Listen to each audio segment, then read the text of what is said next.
Hello, Cindy, Keely, Elizabeth, Brittany, Allison, Kaylin, Jamie, Vanessa, Katie, Lauren, Cynthia, Amini, Sophia, and Nicole.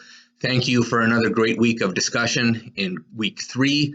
I really appreciate all of your insights and how you applied inventory strategies to our home environments, and also provided some great insights about inventory strategies in the business world as well. Nicole had a great statement. She said, "We have what we need before we need it." That for certain supplies, it is important to always have them on hand. And I could not agree more. Things like toilet paper, shampoo, feminine hygiene products, those things, you always want to have them on hand. And that is the just in case strategy, that we always have a supply just in case we need more.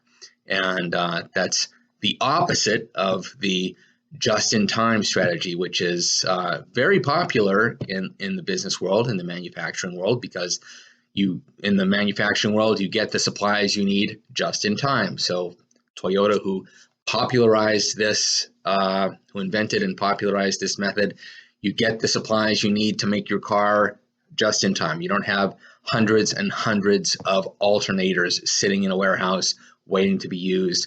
It happens just in time.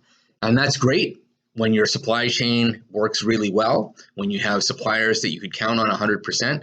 But in our households, it's nice to have things in the just in case mode, because we don't want to have to go out in the middle of a snowstorm because we've run out of toilet paper. Several of you also talked about managing waste. Amini talked about managing waste, that she would have a weekly trip to the grocery store for the fresh items, pick only the items that she needed, keep that supply relatively small so that there was minimal waste. So that was the strategy for fresh things. But then for things that have a longer shelf life, there's a different strategy, and she would go to Costco and buy in bulk, and that made for an impressive reduction in grocery bills from $70 to $50 a week. That's a substantial savings. Any business would be thrilled with that level of savings. Thank you, Katie, for sharing that detailed article about inventory control. The steps to kind of figure out what's going on in your household, those 6 steps to analyze your expenses and needs. I thought that was a really helpful article. A little bit of work to do something like that, but I think well worth it in the end, because it ends up saving not only money, but also saving time. A lot of you talked also about FIFO. FIFO is one of my favorite things, first in, first out. Vanessa mentioned that she uses that not only in her home, but also in her business. And all of us talked about how that is a great strategy for minimizing waste and avoiding things going bad, avoiding spoilage.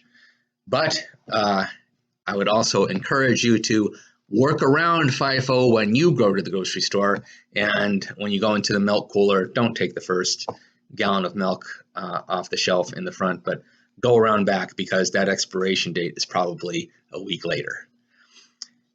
Just in time, as I said, is great for business, but not so much for our homes, unless we kind of change our lifestyle a little bit. Vanessa also mentioned that in Turkey, where she's been living, people have the habit of, on their way home from work, they'll stop by the bakery, get some fresh bread, stop by the vegetable market, get some fresh vegetables, stop by the butcher, get some fresh meat, and then make their meal based on purchases that they made that very day. And I have relatives in Germany, my wife's family in Germany. When we visited them, a lot of them lived that way too.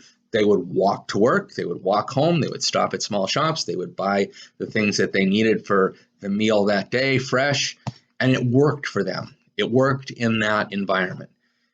However, in our environment in the United States, where a lot of us are commuting for 20, 30, 40 or more minutes on a highway to get to work and get home, that strategy is probably not the best one. And a just-in-time strategy for all of our meals is probably not very effective because it would just take up too much time.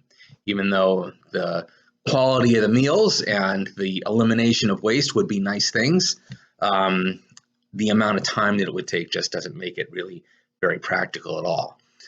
So again, I'm going to keep this one short. Thanks again for all of your comments on inventory strategies. It was a great week of discussion, and I look forward to our discussion this week about ethics and how companies can act in ways that are beneficial not only to their own bottom line, but also to society at large. And as you think about this, I encourage you to think about things in several different ways.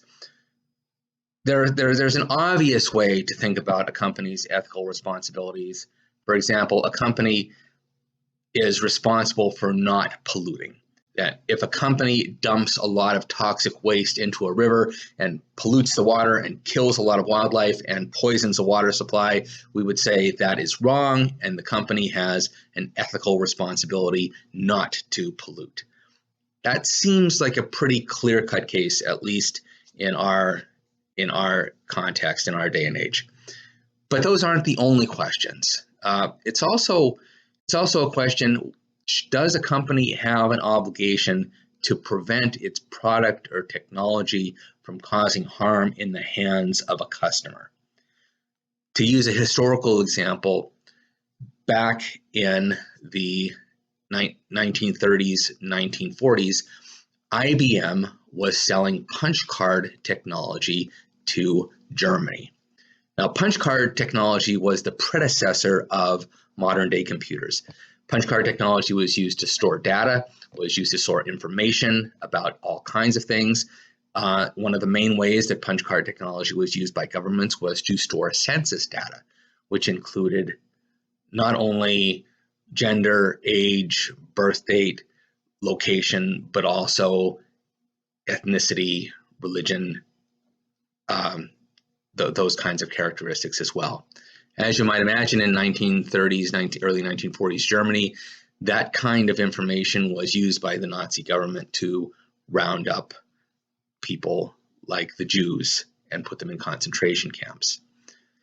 So the question is once IBM knew that this kind of thing was happening in Germany, did they have an obligation not to support the technology that they had sold to Germany? Did they have an obligation to not sell more punch card technology to Germany because it was making it easier for them to engage in genocide? I would say yes. IBM should have said, you're using our technology for evil means, we're not going to sell it to you. But there are other people who would argue that it's not that clear-cut a case. And perhaps that is a clear-cut case. It's one of the things in our culture, we always kind of go to the example of Nazi Germany when we want to prove that something is evil. But there are other present-day questions about the use of technology. And does a creator of technology, does a company that provides technology have an obligation to refrain from selling that technology to people who would misuse it? Or does the company have an obligation to interfere when that technology has been used illegally? The case before us now, should Apple break into phones that are used by people who commit violence or terroristic acts to reveal to the government the information that's in those phones? Should they give the government the ability to break into people's phones to prevent or to solve terrorism cases? These are challenging questions, but I encourage you to think about these things as we consider ethics in our week 4 discussion. And as always, if you have any questions, if there's any way that I can be helpful to you, please reach out to me. Thanks again.